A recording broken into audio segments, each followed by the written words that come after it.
Muy buenas tardes. Es un honor darles la bienvenida a este encuentro. Saludamos cordialmente a los miembros de la Junta Directiva cuya visión hace posible este espacio, a los participantes que con su experiencia enriquecen el diálogo y a toda la distinguida audiencia que nos acompaña la tarde de hoy. Nos convoca un propósito común y es un privilegio contar con su presencia para dar inicio a esta conferencia de reflexión y aprendizaje intitulada Colonialidad Digital y Rectoría del Conocimiento para trascender el empaquetamiento foráneo. Iniciamos esta disertación bajo una premisa fundamental, como lo es interpretar el predominio ontológico del imperialismo digital. En el escenario contemporáneo, la rectoría del conocimiento no es un ejercicio neutral. Se encuentra bajo la influencia de un empaquetamiento tecnológico foráneo que actúa como un dispositivo de condicionamiento sistémico, estandarizando el saber y desplazando las singularidades locales que dan sentido a nuestro ecosistema de producción. El área de oportunidad de este estudio reside en la naturaleza asimétrica de los sistemas de inteligencia artificial, que operando desde polos de poder globales, anulan la autonomía del pensamiento. Ante esta geopolítica del diseño de subordinación técnica, nuestro objetivo general es proponer la tecnodiversidad y la reflexividad tan compleja como herramientas fundamentales para que las comunidades modifiquen y crean infraestructuras que reflejen su propia soberanía y cultura. Para alcanzar esta trascendencia, la metodología de esta investigación se despliega mediante una revisión documental profunda, articulada con un ejercicio exegético de alto nivel. No nos limitamos a la descripción superficial. Nuestra praxis es una hermenéutica de la desmitificación capaz de penetrar las opacidades coloniales que invisibilizan el software y el algoritmo. Este abordaje metodológico permite redefinir la gestión del saber bajo una visión de ambidiestrabilidad estratégica, donde el investigador no solo consume la técnica, sino que la interpreta y se apropia de ella desde una perspectiva transcompleja. Para abordar la complejidad de la colonialidad digital, hemos diseñado una ruta epistémica estructurada en 4 bucles recursivos. En el primer bucle, interpelaremos la ontología del imperialismo. En el segundo, activaremos una praxis exegética a través de la analogía cuántica para visibilizar lo que el algoritmo opaca. El tercer bucle nos posiciona en el liderazgo transformacional como motor de soberanía, para finalmente, en el cuarto, materializar la praxis del desempaquetamiento, ya que esta estructura no es lineal, es un sistema de vigilancia epistémica que garantiza la desmitificación del algoritmo y la consecuente reapropiación de nuestra autonomía intelectual. Una vez definida esta hoja de ruta de 4 estaciones, es imperativo comenzar por la base del conflicto. No podemos hablar de soberanía sin antes develar la estructura de la dominación. Por tal razón, nos adentraremos en el bucle número 1 para interpelar la naturaleza misma del imperialismo digital. Iniciamos este recorrido con una impugnación necesaria, la ontología del imperialismo digital. No estamos ante una simple evolución de herramientas técnicas. Estamos presenciando la imposición de un monismo ontológico. Esto significa que nos intentan imponer una única forma de ser, de conocer y de decidir, empaquetada en armazones de software que no hemos diseñado. Como advierte Shoshana Zuboff, el imperialismo digital se despliega mediante la expropiación de una experiencia humana.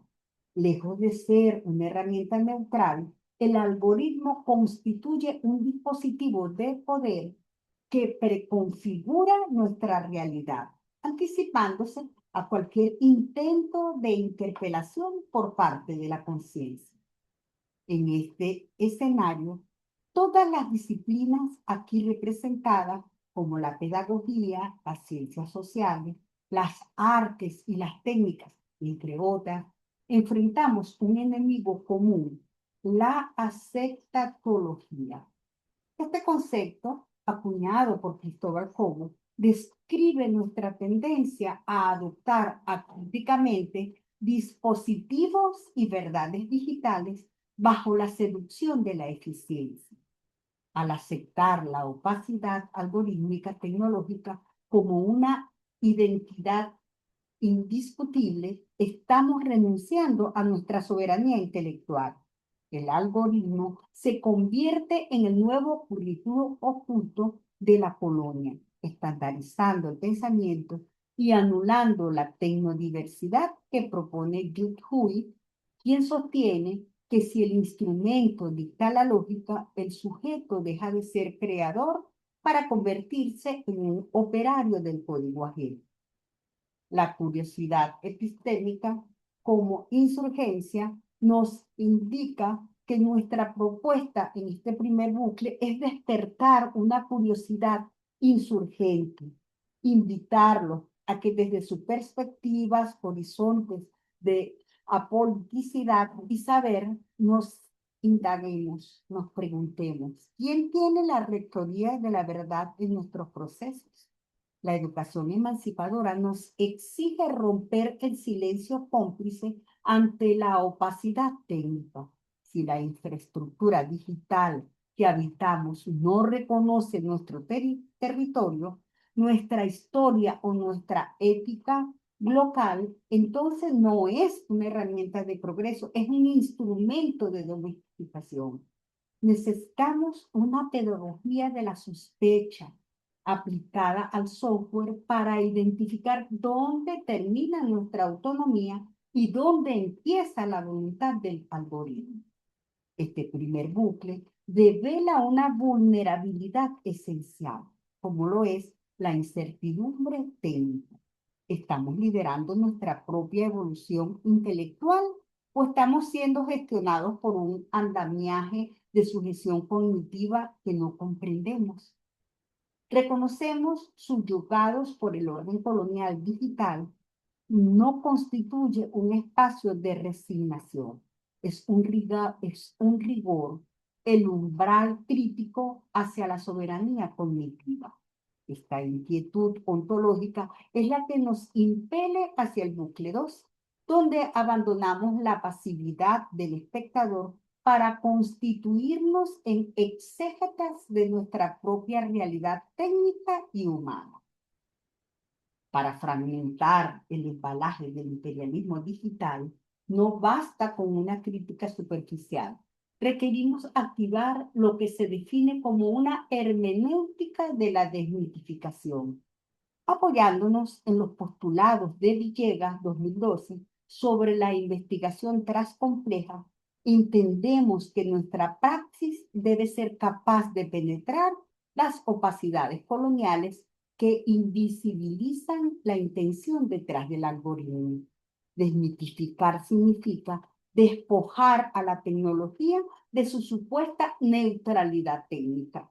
Como investigadores, bajo la mirada de Villegas, estamos llamados a un ejercicio de reflexividad profunda, que es el mirar más allá de la interfaz amigable para comprender que la gestión del saber es un entramado donde lo técnico, lo ético y lo político convergen. Esta hermenéutica es la que nos permite dejar de ser consumidores de resultados para convertirnos en auditores de la verdad, garantizando así que la rectoría del conocimiento sea recuperada mediante una vigilancia epistémica constante que no admite verdades absolutas ni empaquetadas. Una vez que hemos activado este lente crítico que nos propone la transcomplejidad, somos capaces de ver lo que antes era invisible. Y para visualizar esa tensión entre lo que se nos entrega y lo que realmente necesitamos, permítanos posarnos sobre esta hermenéutica en una imagen poderosa, como lo es la analogía del cuanto de poder. Permítanos hacer un alto en el rigor técnico para invitarlos a una reflexión desde las fronteras de la física cuántica, para comprender la magnitud de la colonialidad que hoy impugnamos. Debemos visualizar cómo interactúa la energía con la vida. En el universo físico, la luz no viaja como un torrente continuo, viaja en paquetes discretos de energías llamados cuantos o fotones. Estos paquetes cruzan el vacío desde las estrellas para besar nuestra atmósfera y es un acto de generosidad ontológica. Entregan su información para sustentar la fotosíntesis y la diversidad biológica. Es una luz que llega para ser transformada por el receptor. Es una luz que nutre la vida porque respeta la naturaleza de quien lo recibe. Sin embargo, y aquí reside el núcleo de nuestra tesis, en la infoesfera actual, el imperialismo digital ha replicado esta mecánica, pero no con un propósito diametralmente opuesto. Los grandes centros de poder hegemónicos también nos envían sus propios cuantos de información desde servidores distantes, pero a diferencia del futón estelar, estos paquetes digitales no vienen a nutrir nuestra diversidad, sino a estandarizar nuestra conciencia. Observen la densidad de este fenómeno. El paquete de datos que consumimos en nuestras auditorías, en nuestros sistemas contables, en los procesos de enseñanza y en nuestra gestión gerencial o en cualquier otra actividad, viene con un embalaje ontológico tan rígido que no permiten la interpretación. Es un diseño que no busca iluminar nuestra realidad local, sino proyectar una sombra algorítmica sobre ella. Es una luz que en lugar de generar vida propia, exige obediencia técnica. Cuando el investigador adopta esos paquetes sin cuestionarlos, cae en la aceptatología que mencionamos anteriormente. El paquete es tan opaco que invisibiliza el sesgo, invisibiliza la intención y lo más grave, invisibiliza nuestra propia capacidad de crear conocimiento situado. Estamos ante un fenómeno de eclipsamiento epistémico. El servidor foráneo se convierte en el sol y nosotros en meros satélites que reflejen una luz ajena. ¿Qué sucede entonces con nuestra soberanía? Se disuelve en la eficiencia del algoritmo, se pierde en la comodidad de un arcano tecnológico que nos entrega resultados rápidos a cambio de nuestra autonomía intelectual. Es por ello la propuesta que hoy les presentaremos bajo la mirada de la transcomplejidad es un acto heroico de desempaquetar la luz. No se trata de rechazar la tecnología, sino de romper el envase del algoritmo foráneo para extraer su energía técnica y reinyectarla en nuestra propia matriz cultural. Desempaquetar es un ejercicio de insurgencia, es abrir los contenedores para que la luz deje de ser mandato colonial y vuelva a ser una herramienta de liberación. Al final del día, apreciados participantes, la técnica debe ser el eco de nuestra propia ontología y la rectoría del saber debe volver a su hogar legítimo, nuestra conciencia y críticas soberanas. A partir de este momento, les dejo con el doctor Francisco Reyes.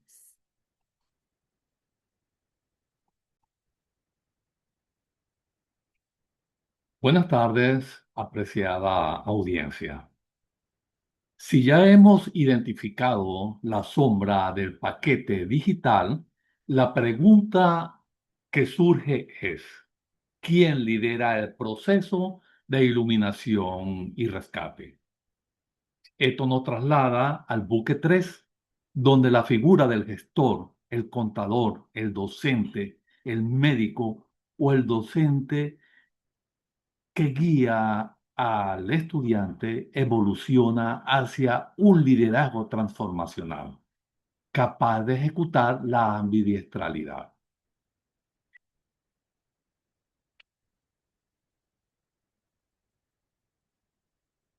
En este sentido, esta lámina que observan es en sí misma un ejercicio de ambidiestralidad operativa.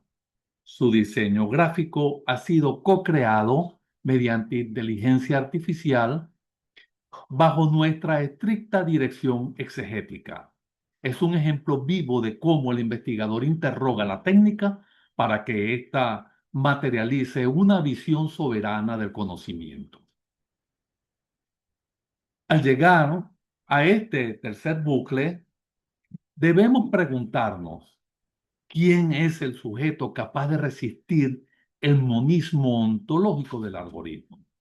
No es un gestor tradicional de proceso, es lo que Bass define como un líder transformacional. Sin embargo, en nuestra investigación, elevamos esta categoría abarcándonos a la búsqueda de un líder que motive y además que posea la competencia de la transversalidad.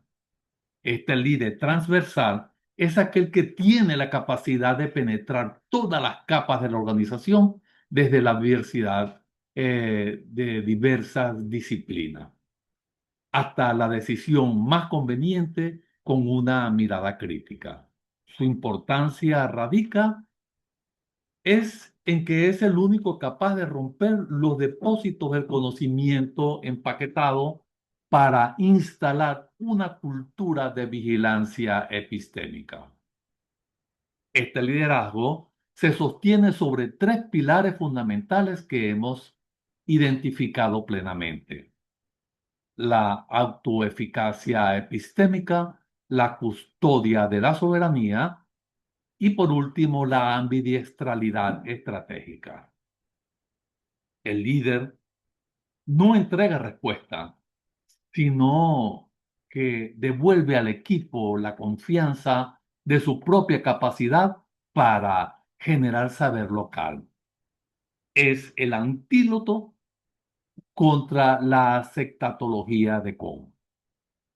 Actúa como un auditor constante de los procesos antes de adoptar una inteligencia artificial global y se pregunta, ¿esta herramienta potencia nuestra identidad o la diluye?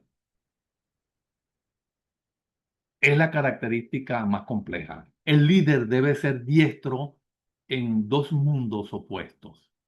Este debe dominar la eficiencia del algoritmo hegemónico para que la organización sea competitiva y simultáneamente debe ser un protector feroz de la exploración del saber autóctono. No elige entre lo global y lo local. Lidera la tensión entre ambos. Y aquí surge una interrogante. ¿Por qué es vital que este tipo de liderazgo para nuestra tesis? Y la respuesta es sencilla, porque sin un líder transformacional, la hermenéutica de la desmitificación, disculpen, queda en papel. Liderar este proceso significa asumir el riesgo de la tecnodiversidad. Significa comprender que la infraestructura tecnológica no es neutral, sino que es una extensión de nuestra soberanía. El líder que proponemos es aquel que dirija el desempaquetamiento y que además tenga el valor de abrir la caja negra frente a su equipo y decir, vamos a usar estas herramientas, pero no permitiremos que ella nos dicte quiénes somos. Es en esencia el constructor de libertades. Para liderar esta transición, el gestor debe transformarse en un pedagogo de la soberanía. Su labor es convertir la organización en un ecosistema de cognición situada. No se lidera mediante el comando, sino mediante la inspiración hacia la independencia intelectual. En este direccionamiento, el liderazgo transformacional es el motor que convierte el cuanto de poder en luz propia. Es el puente que nos permite transitar de ser sujetos colonizados por el dato a ser directores de nuestra propia realidad ontológica. Y cuando este líder logra instaurar esta visión de soberanía, el resultado natural no es el aislamiento, sino la creación de un nuevo ecosistema de convivencia técnica. Pasamos así a comprender el fruto de este liderazgo, la tecnodiversidad.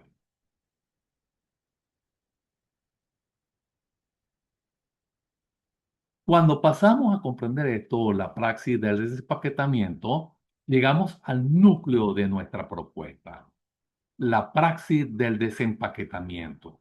Como pueden observar en el diagrama en pantalla, la emancipación no es un destino estático, sino un ciclo recursivo de autonomía cognitiva. Este modelo de carácter transdisciplinar nos permite transitar desde la opacidad del dato hacia la luz de la soberanía intelectual. No es solo una metodología de investigación, es una postura ética ante la tecnología. Y así vemos en este ciclo la fase 1 y la hemos llamado sospecha y denuncia. Aquí es donde el profesional rompe con la sectatología que nos advierte Cristóbal Cobo.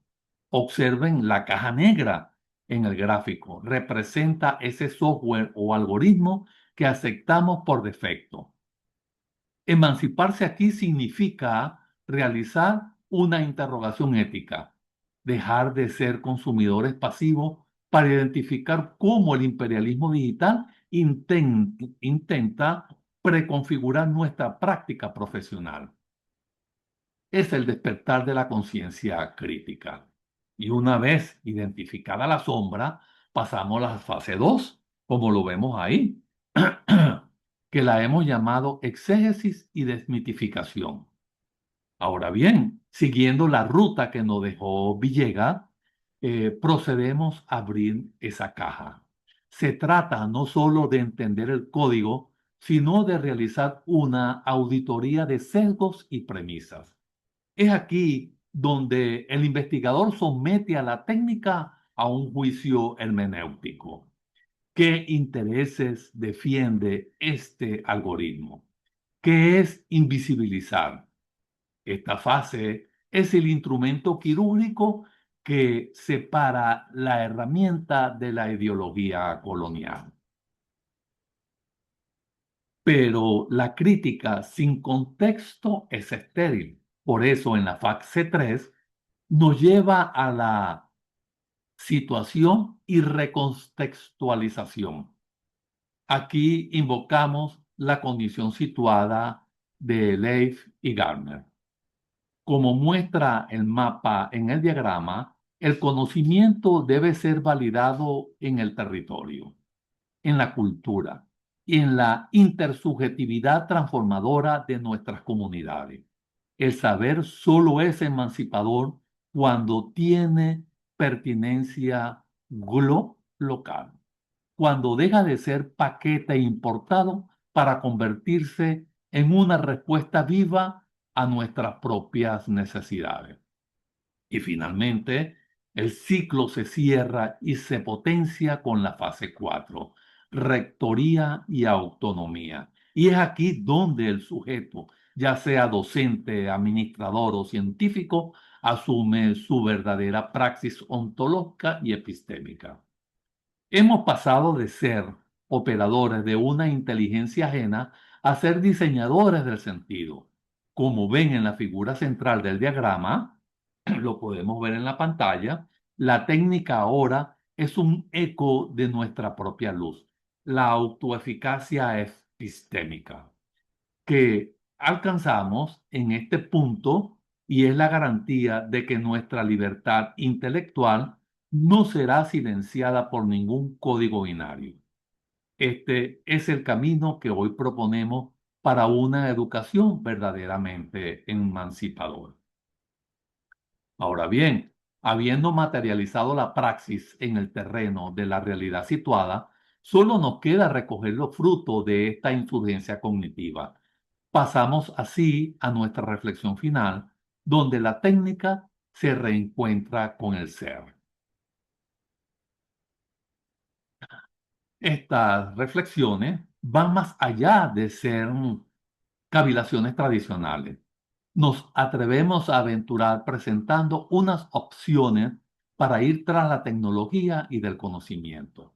Y para ello es necesario fomentar la tutela crítica de contenidos.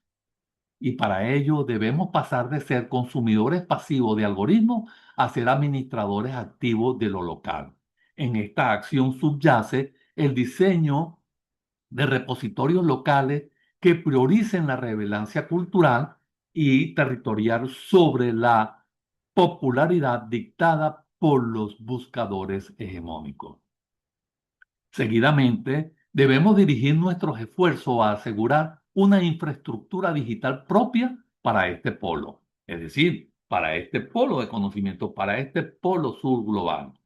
Es condición sine qua non intervenir en servidores locales, nubes comunitarias y redes descentralizadas. El empaquetamiento digital se rompe, se fractura cuando el dato no viaja necesariamente a los centros de poder del norte global para ser procesado. Por ello es conveniente la implementación de la interoperatividad, lógicamente, de saberes. La utilización o el uso de software de códigos abiertos que permitan la modificación y la adaptación de las herramientas a las necesidades lingüísticas y epistémicas de cada región, evitando la opacidad algorítmica y las tecnológicas. Por tal razón, promover la alfabetización algorítmica y ética nos permite fomentar la conciencia crítica frente al arcano tecnológico. No basta con saber usar la tecnología, es necesario entender cómo los algoritmos de inteligencia artificial y búsqueda cegan el conocimiento de saber y debe educar en la identificación de prejuicios coloniales incrustados en el código. Cuando educamos en la identificación de esos prejuicios coloniales incrustados en el código, sencillamente estamos entregando nuestra soberanía. Y otra reflexión de alto impacto es la desmercantilización del dato académico y social, impulsando políticas de ciencias abiertas reales, donde el conocimiento producido no permite que termine empaquetado en editoriales o plataformas privadas que cobran por el acceso a la propia producción intelectual del territorio. Es por ello que la validación de metodologías propias nos permite y debemos establecer métricas de éxito y de impacto que no dependan exclusivamente de índices internacionales. Y ya los conocemos, como el ranking de Scopus o código de Google School, eh, reconociendo formas de conocimiento no occidentales como la oralidad o la práctica comunitaria. Es aquí donde los protocolos de consentimiento y probidad colectiva nos permite remar hacia la creación de marcos legales y técnicos para que los datos de las comunidades, especialmente indígenas y rurales, no sean extractivizados para alimentar modelos de lenguaje o bases de datos comerciales sin un retorno social. Y así llegamos a lo que es la hibridación analógico-digital, que nos permite combatir el empaquetamiento manteniendo vivos los espacios de debate físicos y la memoria material. El conocimiento no debe residir exclusivamente en la nube. La rectoría del saber, quien requiere un anclaje en la realidad tangible del territorio. Finalmente, vamos a unir una metáfora con la ciencia. Y es que al abrir la caja de Pandora de la colonialidad digital, no solo liberamos los riesgos del monismo, estamos propiciando una ruptura de la aceptatología. Lo que rescatamos del fondo no es una esperanza pasiva, sino la autonomía cognitiva. Proponemos sustituir el culto al arcano tecnológico por una praxis ontológica donde la técnica se someta finalmente a la soberanía de la razón humana y territorial. Y es por eso que la humanidad debe recuperar su profundidad, su sentido y su libertad. Muchas gracias, hasta pronto y quedamos abiertos a sus aportes, a sus interrogantes. Muy buenas tardes, fue un placer para nosotros compartir con ustedes esta investigación. Hasta pronto.